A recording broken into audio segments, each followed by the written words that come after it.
శ్రీకైవల్య పదంబు చేరుటకునై చింతించెదన్ లోకరక్షైకారంభకు భక్త పాలన కళా సంరంభకున్ దానవోద్రేక స్తంభకు కేళిలోల విలస దృగ్జాల సంభూతన నాకంజాత భవాండ కుంభకున్ మహానందాంగనాడింభకున్.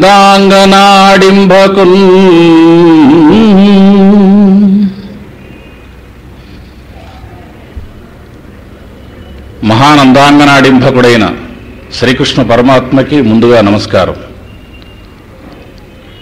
సభా వేదిక మీద కూర్చున్న వదాన్యులు, పెద్దలు, సహోపన్యాసకులు, సభను అలంకరించిన సాహిత్యాభిమానులు, పెద్దలు, మాతృమూర్తులు అందరికీ నమస్కారం.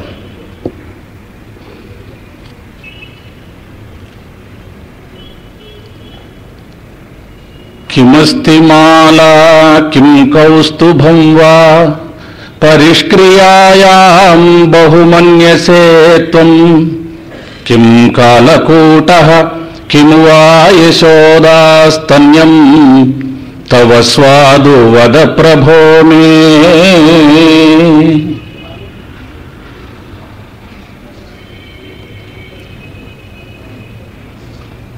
సకల భాషా ప్రపంచ భాషా మహాకవులందరూ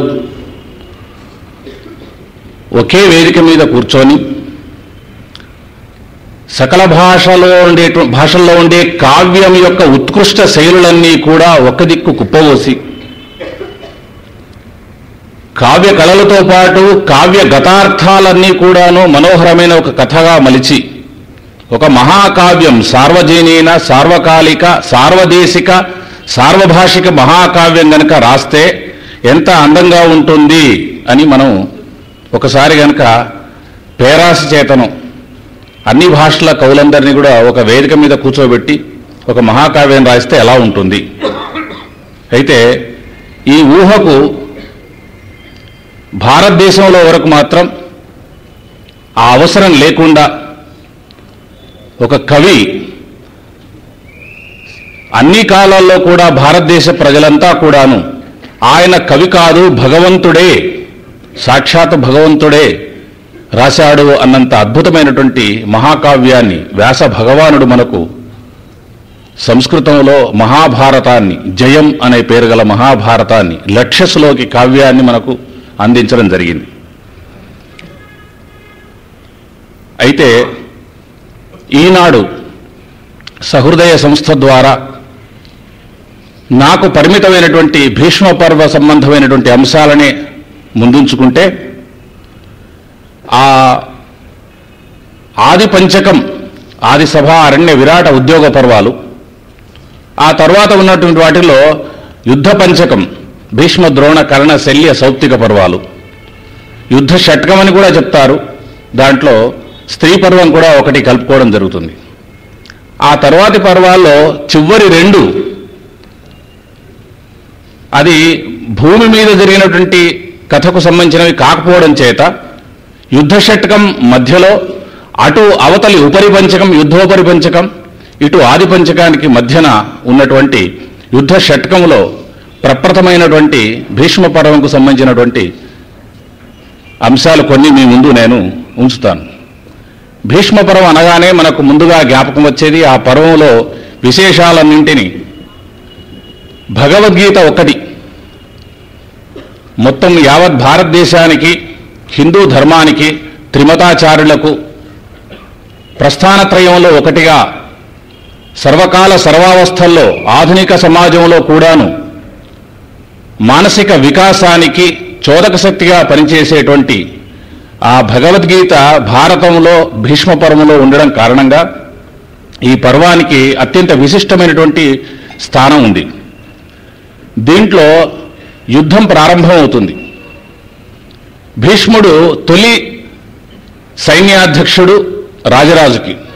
భీష్ముడు, ద్రోణుడు, కర్ణుడు, శల్యుడు వీళ్ళు 4, ఆ తర్వాత అశ్వత్థామ 5 కూడాను సైన్యాధ్యక్షులుగా యుద్ధం కొనసాగింది.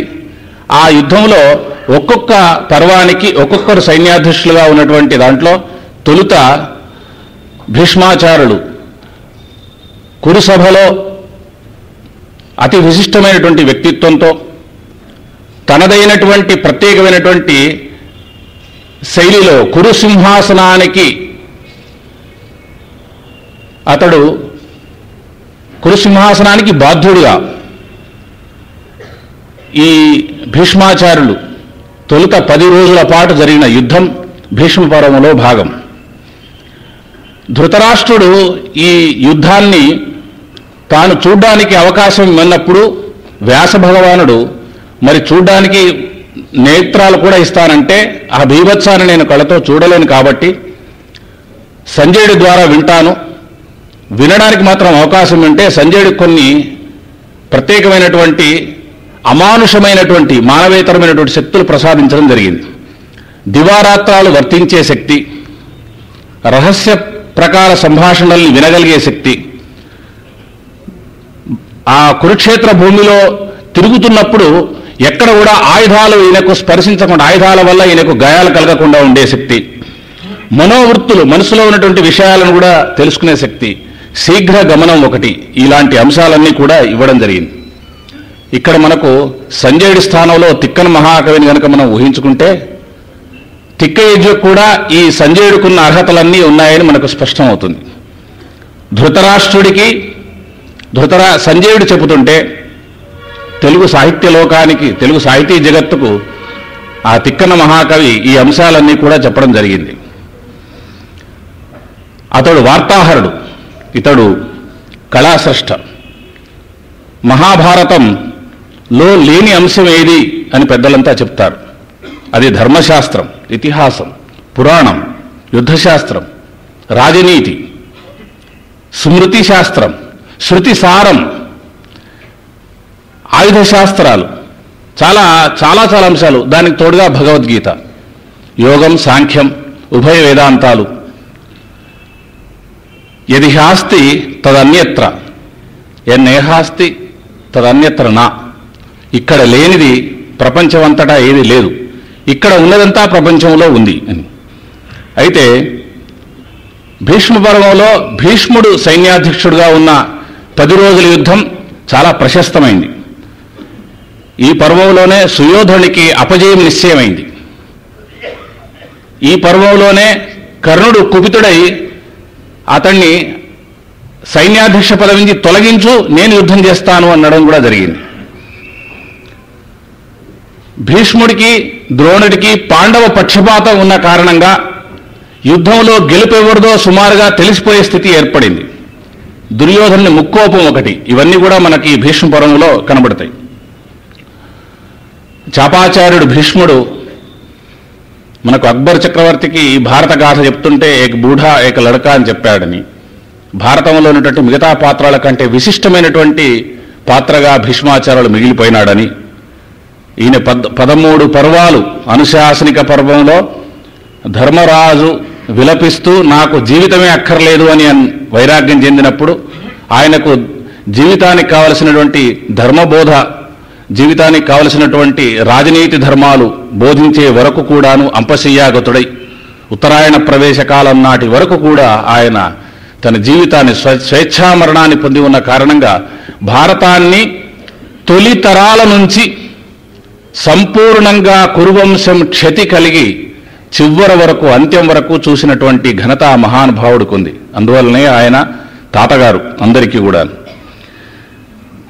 ఈయన పూర్వ చరిత్రకు సంబంధించినంత వరకు అష్టవసువుల్లో ఒకడుగా, ప్రభాసుడుగా భార్యాసమేతంగా విహారార్థం వెళ్ళి వశిష్ఠుడి కామధేనును హరించి శప్తుడై భూలోకములో గంగాశంతనులు తనయుడిగా ఉద్భవించడమే కాకుండా తండ్రి కోసం తను తన పురుష జీవితాన్ని, తన సాంసారిక జీవితాన్ని, తన రాజ్యాధికార జీవితాన్ని పణంగా పెట్టి భీష్ముడు అని పేరు సంపాదించుకున్నవాడు దేవవ్రతుడు.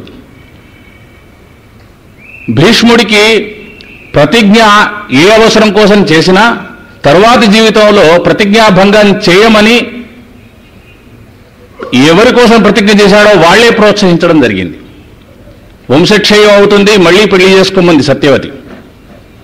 కానీ దానికి అంగీకరించలేదు. ఆ విధంగా అతడు అంబ తాను కూడా ఉభయభ్రష్టురాలైనాను కాబట్టి నన్ను పెళ్లి చేసుకోమన్నది. అయినా కూడా అతడు చలించలేదు. సర్వజ్ఞుడు, ధర్మకోవిదుడు, యుద్ధ విశారదుడు, వంశక్షయం నష్టం కావద్దని పదే పదే పరితపించాడు. కానీ ఆయన జీవితంలో 3 సార్లు అలాంటి సందర్భాలు వచ్చాయి. రాజ్యానికి వారసుడు కాదగిన వాడు, కానీ పట్టాభిషిక్తుడు కాదు. కురుసింహాసనానికి ఆజీవితాంతం విధేయుడిగా మెలిగినవాడు. అందువల్ల భీష్ముడి జీవితం ఒక అత్యద్భుతమైనటువంటి మానవ ప్రకృతికి ఉదాహరణగా, తార్కాణగా మనకు మిగిలిపోతుంది. భీష్ముడు చనిపోయినాడని భీష్మ పర్వం ప్రారంభంలోనే సంజయుడు చెప్పేటప్పటికల్లా అక్కడ ధృతరాష్ట్రుడు చాలా బాధపడతాడు. ఆ శౌర్యంబు, ఆ సత్వంబు, ఆ శీలంబు, ఆ పరాక్రమాభిలత్వంబు, ఆ శుద్ధ వ్రతము ఎందున నాశములని భీష్ము పెద్ద నమితిమే. శౌర్యం, సత్వం, ఆయన చేతిలో ఆయుధం ఉన్నంత వరకు అతన్ని జయించగలిగేవాడు లేడు. ఈ విధంగా ఆఖరణ భగవంతుణ్ణి, పరమాత్మను ప్రార్థిస్తూ ఒక్క పద్యం చెప్పాడు ఆయన. బలము నివనాకు భక్తుడనీయడ ఆలు బిడ్డలేని ఎట్టివాడ. ఆలుబిడ్డలు లేనివాడిని అని అక్కడ దీనంగా ఆ జీవుడి ఆక్రోశం, ఆవేదన అక్కడ మాత్రమే భగవంతుడి ముందర చివరిలో చనిపోయే ముందు మాత్రమే చెప్పాడు. అంతదాకా తనలో గర్భీకరించుకున్నటువంటి ఆ బడబాగిని ఎక్కడ కూడా ప్రదర్శించలేదు. ఆలుబిడ్డలు లేనివాణ్ణి, ఎవ్వరికీ చెందినవాణ్ణి కాదు, పరమాత్మ నీకు మాత్రమే ఇష్టుణ్ణి, నీ పట్ల మాత్రమే విశ్వాసం కలిగిన వాణ్ణి. అందుకే ధర్మం ఎక్కడ ఉంటుందో అక్కడ రక్షణ, విజయం కలుగుతుందని అన్నప్పటికీ కురుసింహాసనానికి విధేయుడిగా ఉన్న కారణంగా మాత్రమే ఆ భీష్ముడు యుద్ధం చేయవలసి వచ్చింది. భీష్ముడి విషయంగా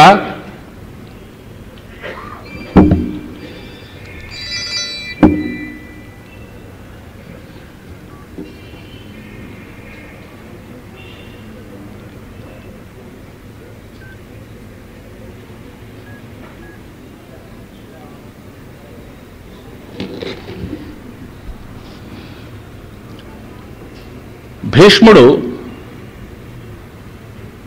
శరతల్పగతుడైన తర్వాత ధర్మం గురించి చెబుతుంటే మనుమలంతా అడిగారు, కురుసభలో ధర్మం గురించి ఎక్కువగా మాట్లాడక ఇప్పుడు చెప్తున్నావేమిటి అని. దానికి ఆయన చమత్కారంగా ఒక మాట చెప్పాడు. ఇప్పటి వరకు నాలో ఉన్న రక్తమంతా కూడా కురుభూపతి ఉప్పు తినడం వల్ల వచ్చింది. ఇప్పుడు అనేకంగా గాయాలు బారిన పడిన తర్వాత ఆ రక్తమంతా కూడా పోయింది. ఇప్పుడు పరిశుద్ధుడినైనాను కాబట్టి నాలో ఆ రక్తం లేదు కనుక ఇప్పుడు ధర్మం గురించి మాట్లాడుతున్నాను అని చెప్పాడు. ఎందుకు ఈ మాట అనవలసి వచ్చిన చమత్కారంగా మాటనే కావచ్చుగాక, కానీ కురుసింహాసనానికి తానెప్పుడు విధేయుడని చెప్పడానికి మాత్రమే చెప్పాడు.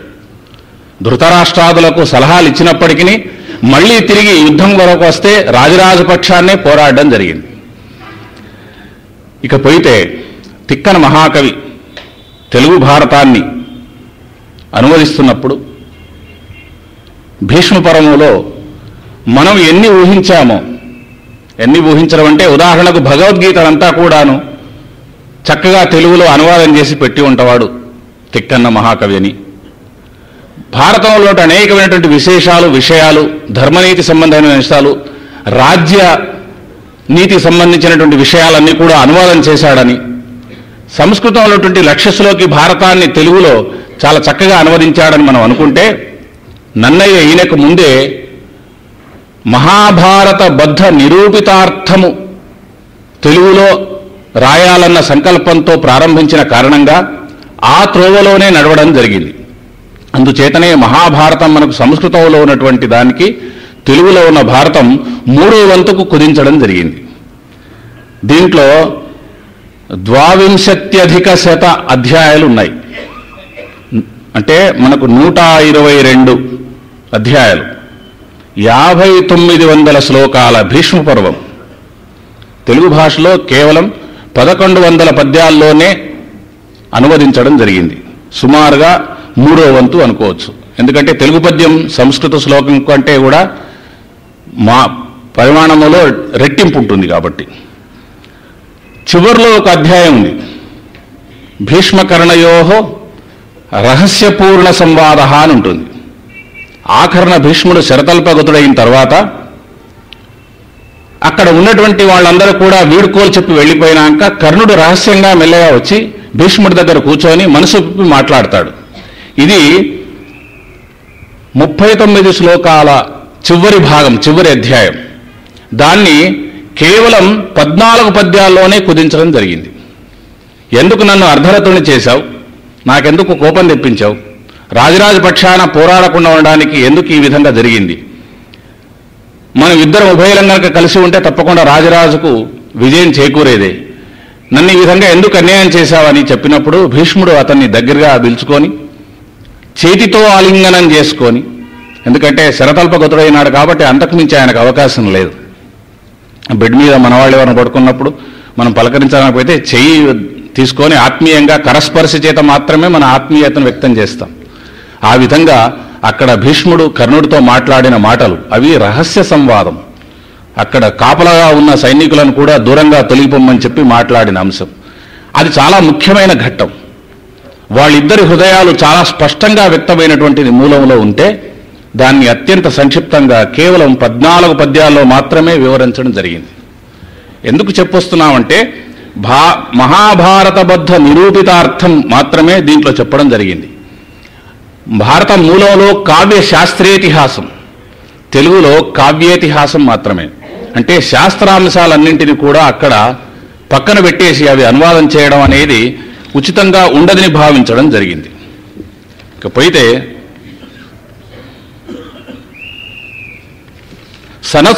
సుజాతీయం అని చెప్పి మరొక్కటి భగవద్గీత లాంటిదే మరొక్క గీత ఉంది అక్కడ. తిక్కన్న అసలు ఆ మొత్తం భాగాన్ని అనువాదమే చేయలేదు, పూర్తిగా వదిలిపెట్టడం జరిగిందనమాట.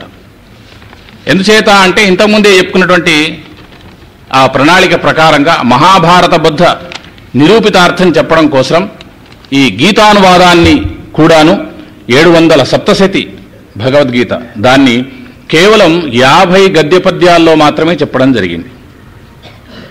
అర్జునుడు విగతస్పృహుడై అహింసావాదం అనేకమైనటువంటి గొప్ప ఆయుధాలు కలిగిన వాడైనప్పటికీ సంయమన శోభితుడు ఆయన.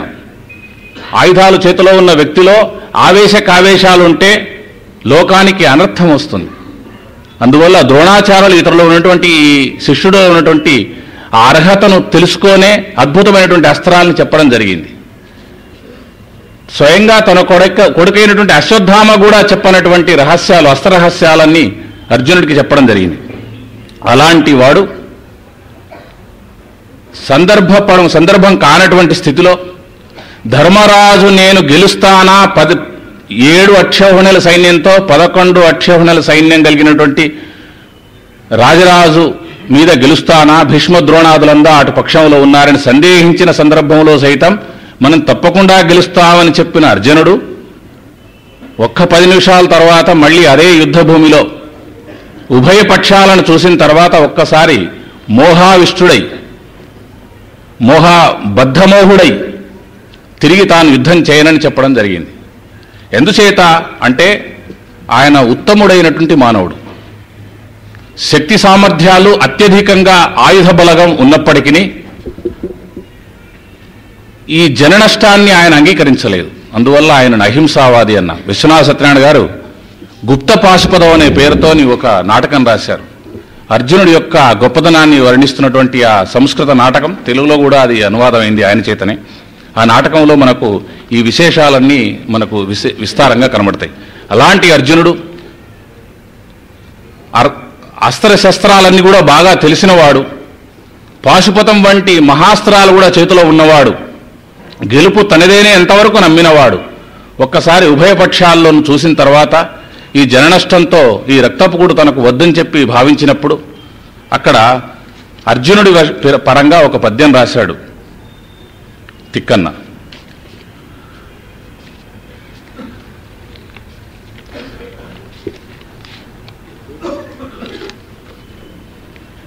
తాతల మామలన్ సుతుల తండ్రుల తమ్ముల నన్నలన్ గురువ్రాతము శిష్టకోటి సఖివర్గము తుచ్చ జనానురూప దుర్నీతి వధించి ఏ వడయుట నెత్తుట దోగిన రాజ్యభోగముల్ ప్రీతియొనర్చునే యశము పిల్లొడగూర్చునే పెంపొనర్చునే. ఇంతమందిని చంపిన తర్వాత ఈ రక్తపుకుడు తనకు వద్దు అని చెప్పి మరి అప్పుడు శ్రీకృష్ణుడు ఒక మాట అన్నాడు. ఇవన్నీ కూడా మనకు భగవద్గీత మూలం చదివిన వాళ్ళం కాబట్టి ఆ శ్లోకాల జోలికి పోకుండా కేవలం తెలుగు పద్యాల్లో ఏం చెప్పాడో మాత్రమే చెబుతున్నాను.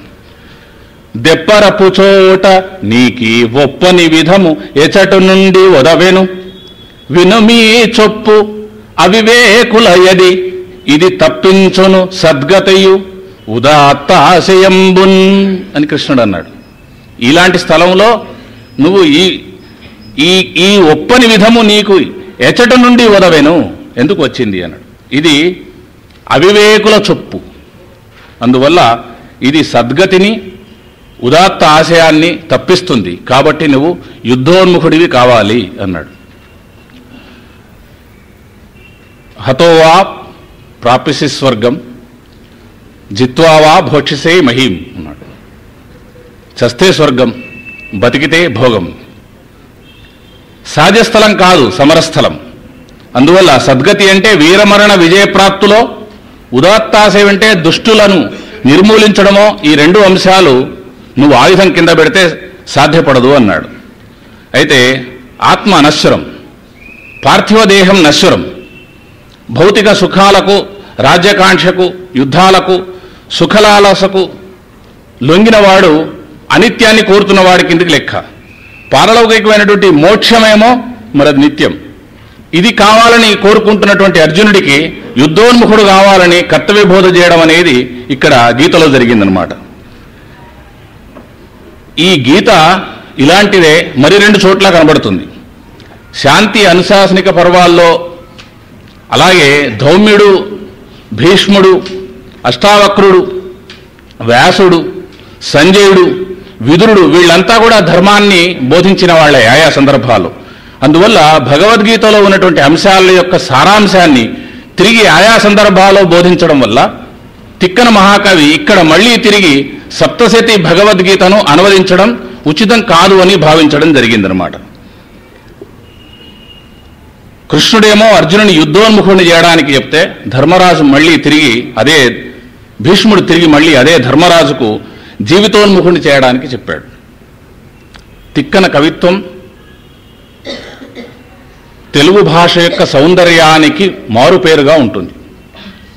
తెలుగు భాషలో ఉండేటువంటి ఒద్దిక, కాంపాక్ట్నెస్, దగ్గరితనం, అంటే సంక్షిప్తంగా చెప్పడం అనేది మనకు తిక్కనలో అద్భుతంగా కనబడే అంశం. విశ్వనాథ వారు అన్నట్టు తిక్కన్న శిల్పంపు తెలుగు తోట అన్నాడు. కావ్య కళా శిల్పానికి తెలుగు పూలు పూయిస్తే ఆ తెలుగు తోటలో తిక్కన్న ఉంటాడు. ఆయన ఏకైక ధ్వని కావ్య ప్రణేత. వలలుండెక్కడ ఇత్యాది పద్యాల్లో తిక్కన యొక్క గొప్పతనం మనకు కనబడుతుంది. ఇక్కడ మనకు ఈ భీష్మ పర్వంలో తిక్కన గారి మాటల్లో ఉండేటువంటి పొందిక, ధ్వని ఒక్క ఉదాహరణ చెప్తాను మీకు. ఉభయపక్షాలు కురు సైన్యంలో సిద్ధమైనాక యుద్ధానికి ధర్మరాజు శరీరం మీద ఉండేటువంటి ఆ కవచాదులన్నీ వదిలిపెట్టేసి పాదచారే బయలుదేరాడు, ఎవరికి చెప్పకుండా. పెద్ద గగ్గోలు పుట్టింది. అస్మదీయులంతా అన్నారు, నువ్వు రాజువి, మిమ్మల్ని రక్షించవలసింది, ఎక్కడికి వెళుతున్నావు ఒంటరిగా, వాళ్ళు నీ మీద పడి ఏమైనా చేస్తే ప్రమాదం కదా. ఎవ్వరికీ జవాబు చెప్పకుండా బయలుదేరి వెళ్ళిపోతున్నాడు, ఎదురు పక్షంలోకి వెళ్ళిపోతున్నాడు. అటువైపు వాళ్ళు కూడా ఆశ్చర్యపోతున్నారు, ఎక్కడికి వెళుతున్నాడో ఎవరికీ తెలియదు. ధర్మరాజు ఎవ్వరికీ చెప్పడు. మెత్తని పులి అన్నాడు తిక్కన్న ధర్మరాజు. ధర్మం కావాలి, అధర్మం కావాలి, విజయం కావాలి, బయటికి పడడు. శాంతి కావాలంటాడు, యుద్ధం కావాలంటాడు. రాజ్యాకాంక్ష మిగతా వారందరికంటే ఎక్కువగా ఉన్నవాడు ధర్మరాజు. కర్ణుని చంపానని అర్జునుడు చెప్పిన తర్వాత సందేహంతో చంపాడో లేదో, మరి నాకు విజయం సిద్ధపడుతుందో లేదో అని అర్ధరాత్రి పూట సేవకులను తీసుకొని దివిటీలు తీసుకొని ఆ మొత్తం ఆ శవాల గుట్టలోంచి వెతికి కర్ణుని వెతికి చచ్చాడను ధృవీకరించుకున్నాడా, అప్పుడు మాత్రమే ఒక్కసారిగా నిశ్వాస తీశాడట. బయటికి మాత్రం కనబడడు. అందువల్లనే ధర్మరాజును మెత్తని పూలని తిక్కననే అన్నాడు. ఎదురుగా వెళుతుంటే కృష్ణుడికి అన్నీ తెలుసు కాబట్టి చమత్కారంగా ఒక మాట అన్నాడు అక్కడ, తెలుగు మాట. ఈతని తలపేనుగంటి అన్నాడు. ఈతని తలపు ఏను కంటిని. ఈయన అభిప్రాయం ఏంటో నాకు తెలుసు. పెద్దవాళ్ళ దగ్గరికి వెళ్ళి ఆశీస్సులు అందుకోవడానికి, యుద్ధానికి అనుజ్ఞ అందుకోవాలని చెప్పి అనుమతి తీసుకోవాలని వెళుతున్నాడు అని చమత్కారం మాట. కానీ దీంట్లో ఏం చెప్పాడంటే, ఈ ఇతని తలపు ఏను కంటి అని విడదివక ఈ ఇతని తల పేను కంటి అన్నాడు. తలలో ఉండే పేను బయటికి కనబడదు. చక్కగా అందంగా దువ్వుకున్న జుట్టులో లోపల ఉండేటువంటి పేన్లు ఏమిటో మనకు అది లోపల వాడికే తెలియాలి, బయటికి తెలియదు. ఒక కృష్ణ పరమాత్మ తెలుసు. అందుకే అక్కడ చమత్కారంగా ఈతని తలపేను నేను గంటి. ఏమిటి? శత్రు సైన్యంలో సైన్యాధ్యక్షుడి దగ్గరికి వెళ్ళి నమస్కారాలు పెట్టి అనుమతి తీసుకొని ఆశీస్సులు అందుకొని, ఇంకా కొంచెం ముందుకు వెళితే ఇదే భీష్మపర్వంలోనే కథ ఇది. నా కోసం యుద్ధం చేయాలి అన్నాడు. రాజరాజు కోసం యుద్ధం చెయ్యి, కానీ నన్ను మాత్రం మర్చిపోకన్నాడు. స్వయం శత్రు సైన్యాధ్యక్షుడితో మాట్లాడే మాటల. ఇంకా చమత్కారంగా ఏం చెప్పాడు? నిన్ను చంపే ఉపాయం చెప్పమన్నాడు. అయితే భీష్ముడు ఏం చేశాడు? ఇది సరి అయిన సమయం కాదు, నువ్వు ఇప్పుడు వెళ్ళిపో, తర్వాత ఎప్పుడో నేను మాట్లాడతాను పొమ్మన్నాడు. ఆయన ఇది సరి అయిన సమయం కాదన్నాడు. కానీ అదే ద్రోణుణ్ణి అడిగాడు, అదే శల్యుణ్ణి అడిగాడు. ఇవేం కోరికలు? ఇదే ఆ సందర్భం కోరవలసిన సందర్భమా? ద్రోణుడేమో అమాయకంగా ఆయన గురువు, ఈయన పట్ల ప్రేమానురాగాలు కలిగినవాడు, రాజకీయాలు తెలిసినవాడు కాదు, చాపాచార్యుడు, బ్రాహ్మణుడు, ఎలా చస్తానో చెప్పేశాడు. భీష్ముడు మాత్రం తర్వాత సందర్భం వచ్చాక మాట్లాడతాను పొమ్మన్నాడు. ఈ విధంగా భీష్ముడు, ద్రోణుడు, కృపుడు వీళ్ళందరూ కూడాను పరోక్షంగా ఇతనికి సహాయం చేసిన వాళ్ళే ధర్మజుడికి. ధర్మం ఎక్కడ ఉంటుందో అక్కడ తప్పకుండా విజయం కలుగుతుందన్న భావనలో ఉన్నారు. కానీ సంఖ్యాబలం, ఆయుధ బలం, వ్యూహాలు, సైన్యాధ్యక్షులు, సామర్థ్యం, ఇన్ని అంశాల్లో కూడాను కురురాజుకు తానే గెలుస్తానని, రాజరాజుకు తానే గెలుస్తాననే ఉండే. ఆఖరకు కర్ణుడి మీద విశ్వాసం పెట్టుకుంటే ఆయన కూడా చివరి వరకు రాలేదు. మళ్ళీ సైన్యాధ్యక్షుడిగా 2 రోజుల యుద్ధం, అప్పటికి 15 రోజులు అయిపోయింది. మొదటి సైన్యాధ్యక్షుడైన భీష్ముడి చేతిలో 10 రోజుల యుద్ధం. ఆ తర్వాత సైన్యాధ్యక్షుడిగా వచ్చినటువంటి కర్ణుడు, ద్రోణుడు 5 రోజులు. ఆ తర్వాత 15 రోజులైనాక ఇక 3 రోజులు మిగిలాయి. 3 రోజులు, 2 రోజులు కర్ణుడు, ఇక మిగిలిన 1 రోజులో ఇద్దరు. శల్యుడు ఒక పూట పగలు, రాత్రి సౌప్తికం. సౌప్తికంలో యుద్ధం లేదు, అంతా నిద్రపోతున్నాళ్ళని నరకేయడంలోనే అశ్వత్థామ తన కరుకుదానాన్ని ప్రదర్శించి అసలు ఆ పర్వానికి మిగతా సైన్యాధ్యక్షుల పేర్లు ఉన్నటువంటి భీష్మ, ద్రోణ, కర్ణ, శల్య ఉంటే ఆఖరి పర్వంలో దానికి రాత్రికి సంబంధించిన వ్యవహారం అని సౌప్తికం అన్నారు. సుత్త అంటే నిద్రపోతున్న వాళ్ళకు సంబంధించినటువంటి హత్యలకు సంబంధించిన పర్వం కిందికి వచ్చింది. కానీ అక్కడ సైన్యాధ్యక్షుడు పేరు లేదు, అక్కడ రాజరాజే లేడు. అందువల్ల ఆయన అప్పటికే వెళ్ళిపోయినాడు. రాజరాజు అది విడిచిపెట్టేసి ఆ హ్రదంలోకి వెళ్ళిపోయి దాగుండడం జరిగింది. ఈ విధంగా ఈ ఒద్దికగా తిక్కనకు సహజంగా బాగా బీభత్సాన్ని, ఔద్ధత్యాన్ని, వీరాన్ని పోషించాలి లేదా ఒక గొప్ప అంశాన్ని అందించాలి అన్నప్పుడు మాత్రమే ఉత్పలాదులు రాసి, మిగతా సందర్భాల్లో వీలైనంత వరకు సంభాషణల్లో ఆట వెలిది, తేటగీతి లేదా కందం లాంటి చిన్న చిన్న పద్యాలతో చెప్తాడు. ఎప్పుడో కానీ ఆయనలో ఒకసారి ఆవేశం ఉద్భుతమైతే అద్భుతంగా సీస పద్యాలు లాంటివి రాస్తాడు. కాంచనమయ వేదిక కనత్కేతనోజ్జుల అని ఒక పద్యం ఉంది. ఈ పద్యం తిక్కన గారి గొప్ప సీసాల్లో గొప్ప పద్యం. ఇది విరాట పర్వంలో ఉత్తర గోగ్రహణ ఘట్టంలో ఉంది. ఈ పద్యం తిక్కనకి ఎంత మమకారం అంటే తిరిగి తాను భీష్మ పర్వంలో మళ్ళీ చెప్పడం జరిగింది. సహజంగా కవులకు తమ అభిమానించే పద్యాల్ని మళ్ళీ రాయవలసి రాకుండా దాన్నే చెప్పడం జరుగుతుంది. మనకు అట్లాగే నన్నయ్య రాసినటువంటి ఒక పద్యం కాదన కిట్టిపాటి అపకారం 2 సందర్భాల్లో రాయడం జరిగింది. ఆ పద్యాన్ని మీకు వినిపిస్తాను నేను. మీకు ఆ కాంచనమయ వేదిక పద్యం విరాట పర్వంలో చాలా సుప్రసిద్ధం తెలుసు. ఇప్పుడు నేను భీష్మ పర్వంలో మాత్రమే దాన్ని చదువుతాను. సుమారుగా పదబంధాలు, సమాసాలు, వాక్య నిర్మాణం, ఎత్తుగడలంతా కూడా ఒకేలా ఉంటాయి. అక్కడ భీష్ముడు, ద్రోణుడు, కృపాచార్యుడు, అశ్వత్థామ, కర్ణుడు కూడా ఉన్నారు ఉత్తర గోగ్రహణం. ఇక్కడ మాత్రం ఒక్క కర్ణుడు లేడు. కర్ణుడి స్థానంలో మధుర దేశాధిపతిని పెట్టి ఈ శిశపద్యం రాశాడు. కాంచనమయ వేదిక కనత్కేతనోజ్వల విభ్రమంబొప్ప కలశజుండు కనక గోవృష సాంద్ర కాంతికా తధ్వజ విభవ విలాసంబు వెలయ కృపుడు మణిసింహలాంగూల మహిత కేతు ప్రభాస్ఫురణంబు మెరయంగ గురుసుతుండు రత్రశిలా రశ్మి రాజిత కదళికా మహిమ శోభిల్లంగ మద్ర విభుడు. ఇక్కడ కర్ణుడు ఉంటాడు, అక్కడ ఉత్తర గోగ్రహణ ఘట్టంలో ఈ పాదంలో మాత్రం మార్పు జరిగింది.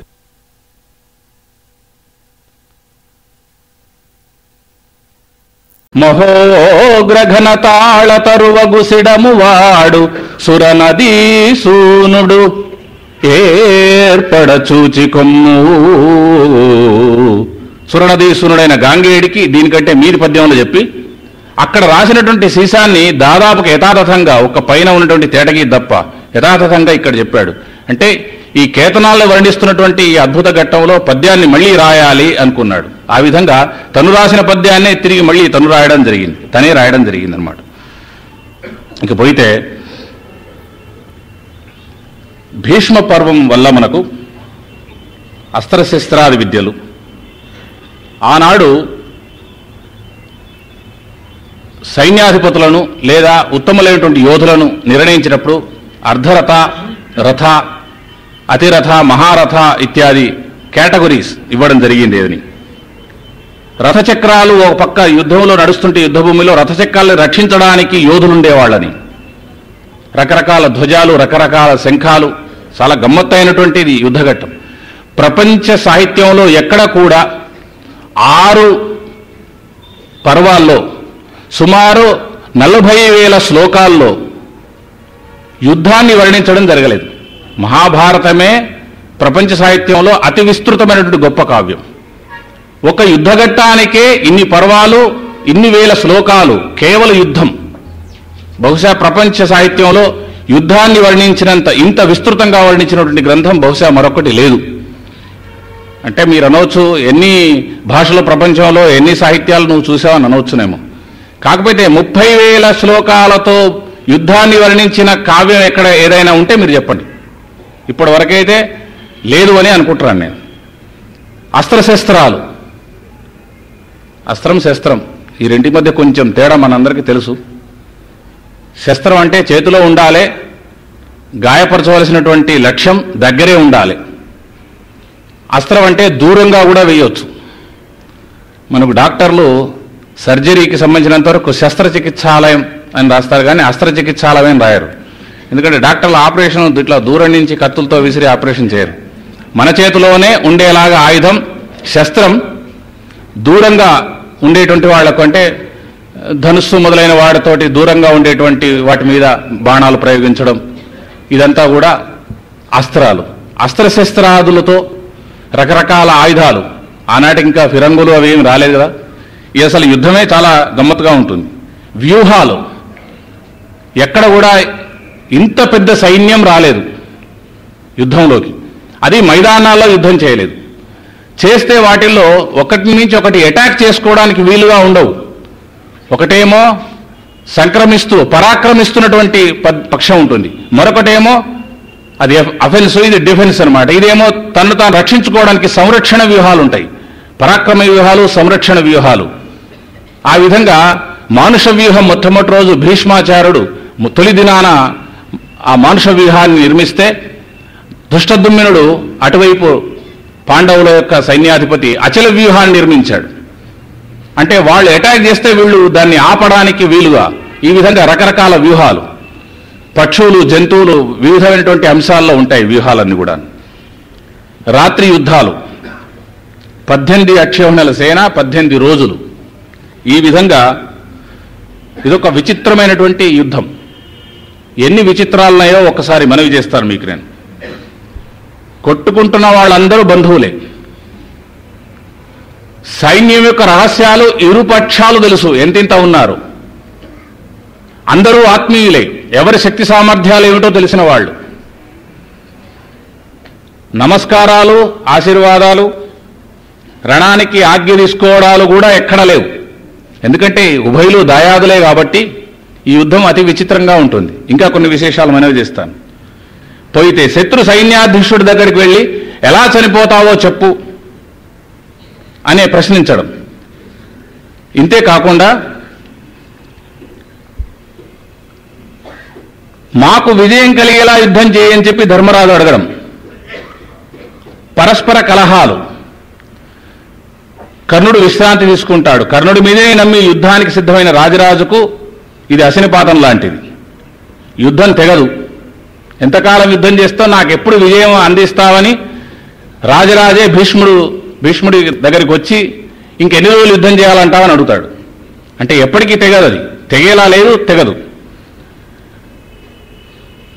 సేనాపతిని రాజు దూషించడం. సేనాధిపతిలో గెలవాలని లేదు, పరాక్రమ ప్రదర్శన మాత్రమే చేస్తారు సందర్భపడినప్పుడు. మళ్ళీ ఏదైనా ఆపత్తు వచ్చినప్పుడు వెక్కిరిస్తారు. దుశ్శాసనుడు చావు దెబ్బలు తిని ద్రోణాచార్యుడి దగ్గరికి వచ్చినప్పుడు, ఇప్పుడు బాగా బాధపడుతున్నావు కదా, ఆ రోజు ఆ యాజ్ఞసేని వలువలు ఒలుస్తున్నప్పుడు జ్ఞాపకం లేదా అంటాడు. ఇది సైన్యాధిపతి అనవలసిన మాటనేనా? అంటే ఇక్కడ వాళ్లకు ఎక్కడ సందర్భపడితే అక్కడ ప్రదర్శన చేయడం, తర్వాత విశ్రాంతి తీసుకోవడం. లేదా సాయంకాలం అయింది కాబట్టి ఇక యుద్ధం ఆపేస్తున్నాం, నువ్వు బతికావు పో అనడం. ఇంకొక నిమిషం అయితే వాడు చస్తాడనంగా సాయంత్రం అయింది, గంట మోగింది, ముగిస్తున్నామని చెప్పడం. చాలా విచిత్రంగా ఇక్కడ యుద్ధాలు నడుస్తాయి. ఇక పోయితే శత్రు సైన్య సంఖ్యా రహస్యం ఒకటి.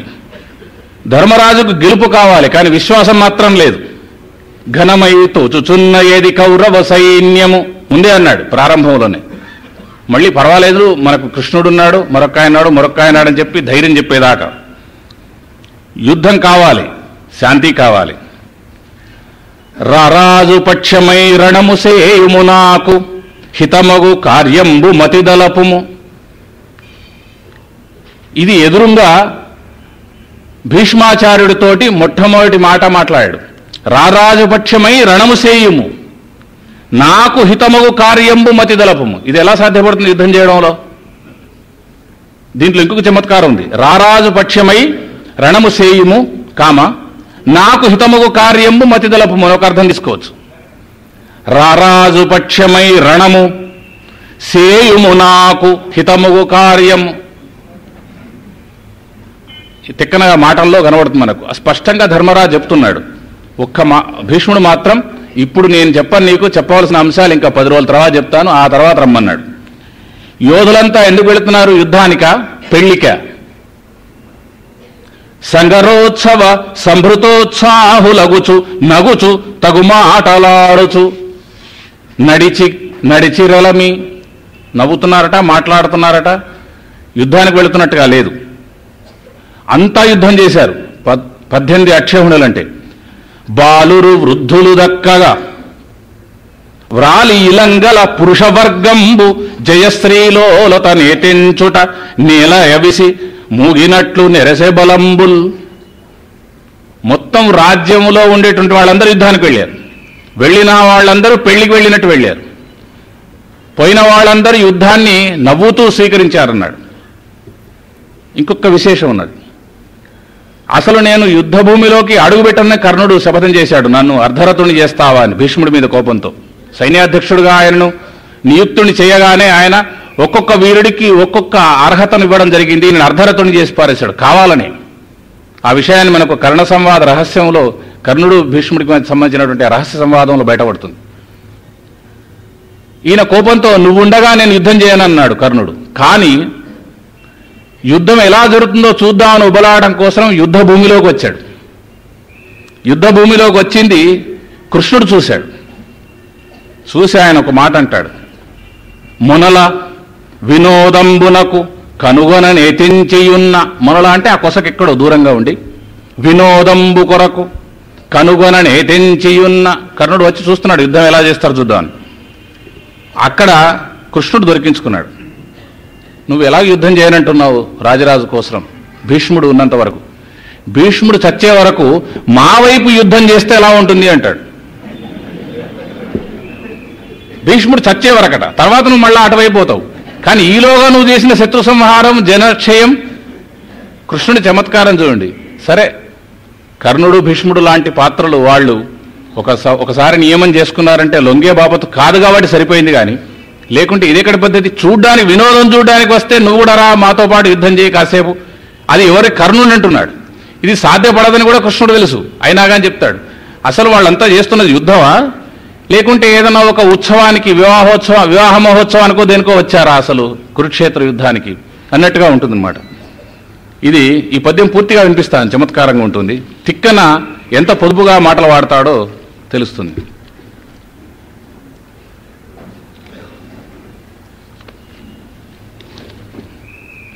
అమరతటిని తనూజుపై అలుకజేసియునికి చొరవటే అట్లయిన అతడు సచ్చునందాక పాండవులకై కొంత సమరకేళి నేడు చలుపుట పోలదొక్కో. ఈ యుద్ధం చేయడం నీకు సాధ్యపడదా? కొంతసేపు చేయి, మా ఆయన పోయేదాకా చేయి అన్నాడు. ఇంకొక విశేషం ఉంది. ధర్మరాజు యుద్ధం ప్రారంభం కావడానికి ముందు ఒక ప్రకటన చేశాడు.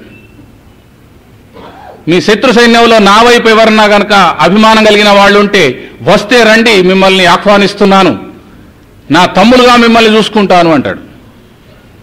ఇది యుద్ధభూమియా? శత్రు సైన్యంలోంచి లాగడం ఏమిటి? మన కదా ఇప్పుడు పార్టీ బలాల్లో గనక కొంచెం ఎక్కువ తక్కువలైతే ఏదో లాగినట్టుగా ఉన్నది. ఆ విధంగా అన్నట్టుగానే ఒక ఆయన వచ్చాడు. దుర్యోధనుని నూరుగురు తమ్ముల్లోంచి ఒక ఆయన వచ్చాడు, యూచుడు. నాకు అసలు మా అన్నగారికి యుద్ధం చేయడం ఇష్టం లేదు ఎంత మాత్రం. అందుచేత దుర్యోధనుడు 4 తిట్లు తిట్టాడు. తిట్టి నీ వైపే వస్తున్నాను పొమ్మన్నాడు. ఎవరైనా ఇష్టం ఉంటే రండి, తమ్ములుగా స్వీకరిస్తాను అంటాడు. మమ్ము నెమ్మియగలయ చిత్తమ్ము గలుగువారలెవ్వరు గలిగిన వచ్చి కలయుడు అట్టివారిని నా తమ్ములంత వారిగాగా పాటింతునెంతయు గారవమునా. సైన్య సమేతంగా ఆ యూచుడు వచ్చాడు. అటు 99 మంది ఇటువైపు వచ్చాడు. అయితే ఇక్కడ మనకు ఒక చిన్న సందేహం రావచ్చు. ఈ విషయాన్ని అక్కడ ధృతరాష్ట్రుడు ఆశ్చర్యపోయినాడు. తన కుమారుడు ఒక్కడు అటువైపు పక్షం ఎదిరిపక్షం పోయినాడని. సంజయుడే అక్కడో మాట అన్నాడు, సవతాలి ప్రజలు పొందనేర్తురే అన్నాడు. సవతి ఆలి అంటే దయాదులు, దయాదుల వైపు ప్రజ అంటే సంతానం. సవతి ఆలి యొక్క సంతానం ఎవరైనా అటువైపు వెళ్ళడం బాగుంటుందా అని సందేహించాడు. ఈ సందేహం మిగతా వాళ్ళకు కూడా వచ్చినట్టుగా ధర్మజాతులు కూడా రావాలి. ఎందుచేత అంటే వచ్చినటువంటి వ్యక్తి గూఢచారి అయ్యో ఇక్కడ ఉన్నటువంటి మర్మాలన్నీ అక్కడ చెప్పడానికి వచ్చే అవకాశం ఉంది. అలాగేడో వచ్చి ఉండవచ్చు కదా. మనకు రామరావణ యుద్ధంలో విభీషణుడు శరణాగతులై రాగానే ఆ మొత్తం వానర సైన్యం అంతా ఇతని మీద సందేహపడుతుంది. రాక్షసులంతా కూడా మాయల వాళ్ళు, ఇతడు బహుశా ఒకవేళ రావణుడి పక్షాన్నే మనకు గూఢచారిగా వచ్చాడేమో ఇక్కడికి అని. ఇలాంటి సందర్భాలు కూడా మనకు ఈ భారత యుద్ధంలో కనబడతాయన్నమాట.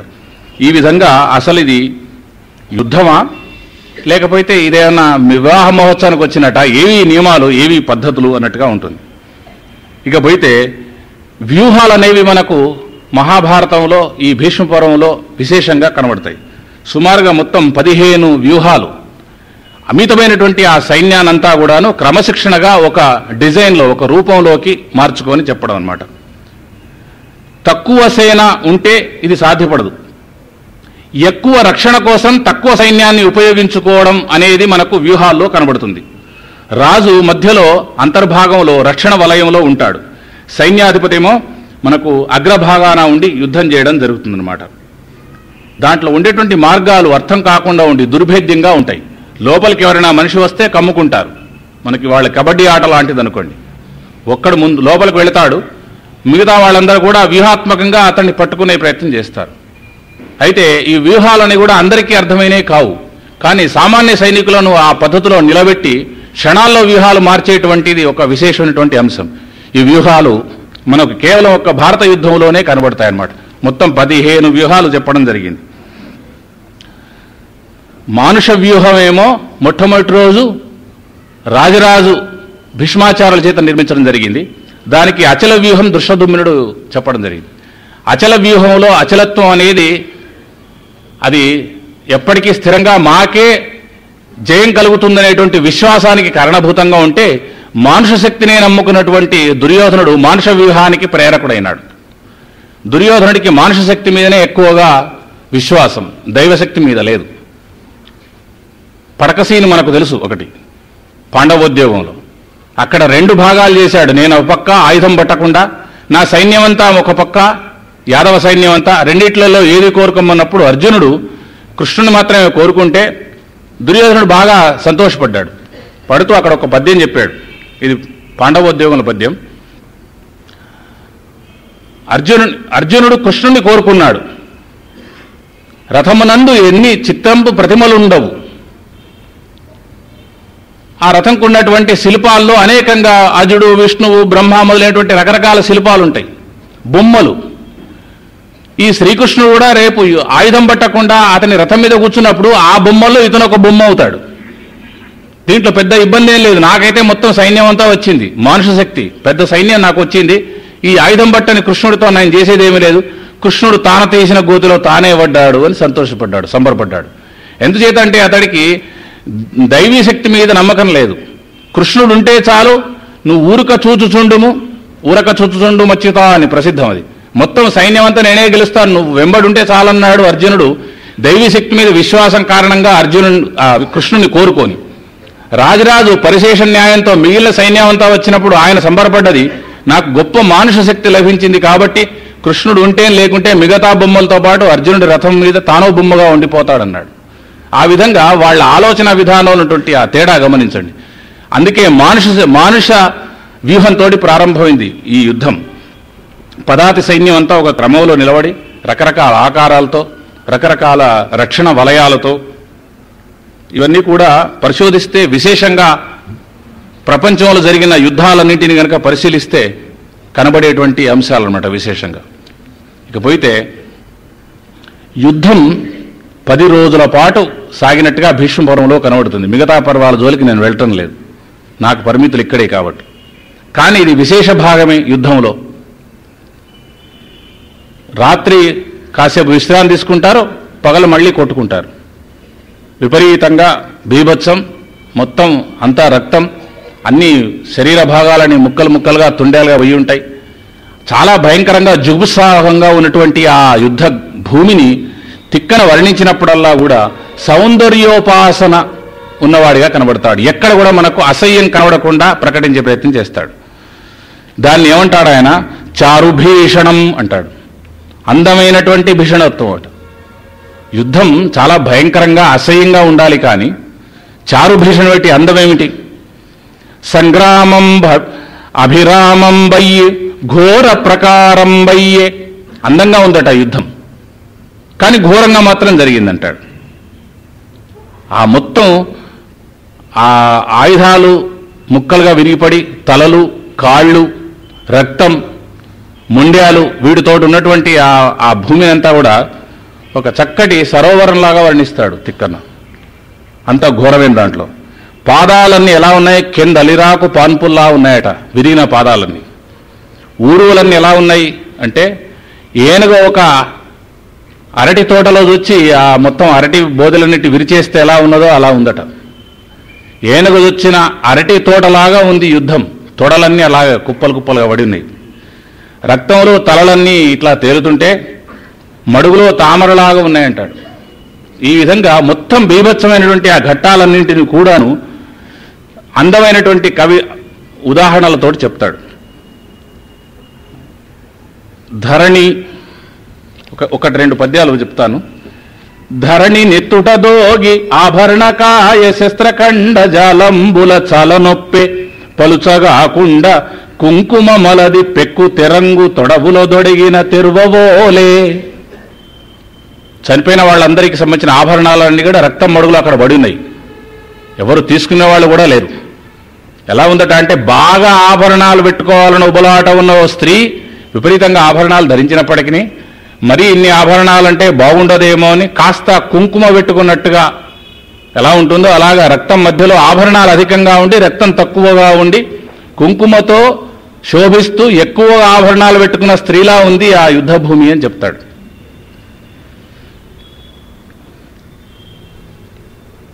ఇంకా ఒకటి కూడా ఉంది. మాతృమూర్తులు ఉన్నారు కాబట్టి ఆ పద్యాన్ని ఊరికే చదివి వివరించకుండా చెప్తాను. తరుణుల కుచములపై రతిపరవశులై వరగు పతుల పగిది సమర సంభరిత శ్రమమున నిద్రించిరి కరికుంభముల జంది చెన్నుగ జోదుల్ అన్నాడు. ఇక ఈ విధంగా శృంగార సన్నివేశాలని కూడా ఊహించడం జరిగింది ఆ యుద్ధ ఘట్టంలో. యుద్ధం వర్ణిస్తుంటే 18 రోజుల యుద్ధం. ఈ విధంగా మహాభారత భీష్మపర్వం గనక మనం ప్రారంభంలో చూస్తే వీరగాథలని మనకు జానపద గీతాల్లో బ్యాలెడ్స్ వస్తాయి. ఆ వీరగాథల లక్షణాలన్నీ కూడా మహాభారతంలో కనబడతాయి. భారతం ఇవాళ మనకు శ్లోకాల రూపంలో శిష్టకావ్యంలా కనబడ్డా ప్రారంభంలో అది ఒక వీరగాథగా ప్రారంభమై అనేకంగా మార్పులు చేర్పులు చోటు చేసుకొని అతి విస్తృతమైనటువంటి స్థితిలో అప్పుడు ఈ వ్యాసుల వారు వ్యాస భగవానుడు ఆ దాన్ని ఒక రూపానికి తీసుకొచ్చేవాడని చెప్పి చారిత్రక క్రమంలో చెబుతారు. విశ్వాసాల సంగతి ఎట్లా ఉన్నా అయినప్పటికీ జానపద వీరగాథా లక్షణాలు దీంట్లో మనకు కొన్ని కనబడతాయి. చూడండి, కవి ఒక పక్షంలో ఉండి అంటే ధర్మపక్షంలో ఉండి కథ చెప్తాడు. మిత్రపక్షం వధ జాలిగా చెప్తాడు, ఎవరైనా మనవాళ్ళు చనిపోయితే. శత్రుపక్షంలో కనుక వధ జరిగితే భీషణంగా చెప్తాడు. ఈ లక్షణాలు మనకు భారతంలో కనబడతాయి. ఇకపోతే సూర్యాస్తమ సూర్యోదయాలన్నీ కూడా యుద్ధం ఎలా జరగబోతుందో వివరించేటువంటి పద్ధతి ఉంటుంది. దాంట్లో శుభాశుభ శకునాలన్నీ కూడా చెప్పడం బాగా. అనేక దుర్నిమిత్తాలు, నక్కలు ఊళ్ళలు వేశాయనో, రక్తం వర్షించిందనో, గద్దలన్నీ కూడా ఆకాశ మార్గాన విహరిస్తున్నాయనో ముందే సూచన అన్నమాట, ఇక్కడ అపజయం కలగబోతోంది అన్న పద్ధతిలో. ఇలాంటివన్నీ కూడా మనకు ఈ భారతంలో కూడా కనబడతాయి. ధర్మపక్షానికి విజయానికి సూచనలుగా మనకు కొన్ని అంశాలని చెప్పడం జరుగుతుంది. ఇంకొకటి, యుద్ధ ప్రారంభంలో పొలివెడతారు. పొలివెట్టడం ఒకటి ఉంటుంది. ఇక్కడ మనకు పొలి ఏం కనబడలేదు, కానీ ఎవరికి చెప్పాపెట్టకుండా భీష్ముడి దగ్గరికి ద్రోణుడి దగ్గరికి నమస్కరించి అనుమతి తీసుకోవడానికి వెళుతున్నటువంటి ధర్మరాజుని గురించి మాత్రం తన పక్షం వాళ్ళంతా అంటారు, పొలివోవబోలుట పోలు నొక్కో, నువ్వే మొటివాడివి, మొట్టమొదటి నిన్నే చంపేస్తారు, ఈ యుద్ధానికి ప్రారంభంలో నిన్నే పొలివెడతారు అంటాడు. అందువల్ల నువ్వు అట్లా వెళ్ళొద్దు, మమ్మల్ని అనుమతి తీసుకొని మాకు చెప్పి వెళ్ళాలి, కానీ ఊరికేనే మొత్తం పాదచారివై ఆ పెద్దవాళ్ళ దగ్గరికి నమస్కారం కోసం వెళుతున్నావు, కానీ నిన్నే ముందు పొలివెడతారేమో అని చెప్తారు. అంటే ఇది పొలివెట్టడం అనేది మనకు ఈ జానపద వీరగాథల్లో ఉండేటువంటి లక్షణం అన్నమాట. యుద్ధం ఆద్యంతం పాండవులు గెలుస్తారనేటువంటి భావనతోనే నడుస్తుంది. సైన్యం కూడా ఇదే విధంగా భావిస్తుంది. ముందు చేసుకున్నటువంటి కర్మలు, ముందు చేసుకున్నటువంటి పాపాల కారణంగానే ఈ విధమైనటువంటి యుద్ధం సంభవించింది, ఇంకా ఇంతకంటే మించి మనం ఆశించవలసింది ఏమీ లేదని శత్రుపక్ష సైనికులు కూడా భావించడం జరుగుతుంది. ఈ విధంగా ఈ భీష్మ పర్వంలో జరిగినటువంటి యుద్ధం సంస్కృతంలో ఎంత విస్తృతంగా విశేషాలతో ఉన్నప్పటికీ తాను కావించిన సృష్టి తక్కువల చేతగాదని హరివంశంలో ఎర్రాప్రగడ చెప్పినట్టుగా మహాకవి తిక్కయజ్జువ ఈ భీష్మ పర్వాన్ని సర్వాంగీణ సుందరంగా యుద్ధ పంచకములో అతి ముఖ్యమైనటువంటి భాగంగా ఈ భీష్మ పర్వాన్ని తీర్చిదిద్దడం జరిగిందనమాట. అయితే ఇది ముగించడానికి ముందు ఉపసంహార రూపంలో 2-3 ముచ్చట్లు చెప్తాను. దాంట్లో విశేషంగా ఓరుగల్లు నగరవాసులందరూ కూడాను ఈనాడు కాకపోయినా ధన్యజీవులు, కానీ వాళ్ళ వారసులు కాబట్టి మీరంతా కూడా ధన్యజీవులే. ఎందుచేత అంటే తిక్కన మహాకవి ఈ భీష్మ పర్వాన్ని యావద్ ఆంధ్రలోకానికి తన అనువాదంగా బహుమతిగా ఇవ్వడానికి పూర్వమే ఓరుగల్లు నగరానికి విచ్చేసి గణపతి దేవ చక్రవర్తి కొలువులో భారతాన్ని చెప్పడం జరిగింది. కాబట్టి ఓరుగల్లు నగరవాసులు అదృష్టవంతులు. గణపతి దేవ చక్రవర్తి దగ్గరికి తిక్కన తన సంబంధమైనటువంటి ఒక పనికి వచ్చాడు. మనుమసిద్ధి మహారాజు దయాదుల చేతిలో ఓడిపోయినప్పుడు గణపతి చక్రవర్తి సహాయంకు అర్థించడానికి వచ్చాడు. కానీ మహాకవి తిక్కన వచ్చాడనే గణపతి చక్రవర్తి ఎదురేగి, ఆయన వచ్చేదానికి ఎదురు చూడకుండా తానే ఎదురేగి లోపలికి సాధారణంగా తీసుకుని వచ్చి, నీ పని చేసి పెడతాను కానీ మహాభారతాన్ని అనువాదం చేస్తున్నావు అని తెలిసింది, అందువల్ల దానికి సంబంధించిన విశేషాలని నాకు చెప్పమన్నాడు. మిగతా సంగతులు ఎట్లా ఉన్నా గణపతి చక్రవర్తి తూర్పు సముద్ర తీరంలో తన ఖడ్గాన్ని కడిగినటువంటి మహానుభావుడు కాబట్టి కాకతీయ సామ్రాజ్యం మరి ఒక సామ్రాట్టుగా నిలిచినటువంటి స్థితి కాబట్టి ఆయన యుద్ధంకు సంబంధించిన విశేషాలు చెప్పమన్నాడు. యుద్ధానికి సంబంధించిన ఇవన్నీ కూడా మనకు కాశీ సర్వప్ప సిద్ధేశ్వర చరిత్రలో, జగ్గకవి రాసిన మరో పుస్తకంలో, తర్వాత గణపతిదేవ చక్రవర్తి చెప్పినటువంటి నాయకపల్లి శాసనంలో ఈ విశేషం ఉంది. అంటే గణపతిదేవ చక్రవర్తి కొలువులోకి తిక్కన మహాకవి భారతం తెలుగులో అనువాదం చేయడానికి పూర్వమే సంస్కృత మహాభారతాన్ని, దాంట్లో ఉండే విశేషాలని, యుద్ధఘట్టాలని ఓరుగల్లు నగరంలో వినిపించడం జరిగింది. కాబట్టి ఓరుగల్లు వాసులందరూ కూడా అదృష్టవంతులు. మొట్టమొదటిసారిగా ఆంధ్రదేశం కంటే ముందే ఆ విశేషాలను కూడా మహాకవి తిక్కన నోటనే విన్నటువంటి అదృష్టవంతులు. ఈ విధంగా ఈ మహాభారత శ్రవణ యజ్ఞంలో నేను సమిధగా నాకు కొంచెం అవకాశం మరి సహృదయతతో అందించినటువంటి సహృదయ సంస్థకు ఏవ విధమైన వాగ్రూప కృతజ్ఞతల్ని ప్రకటించుకుంటూ,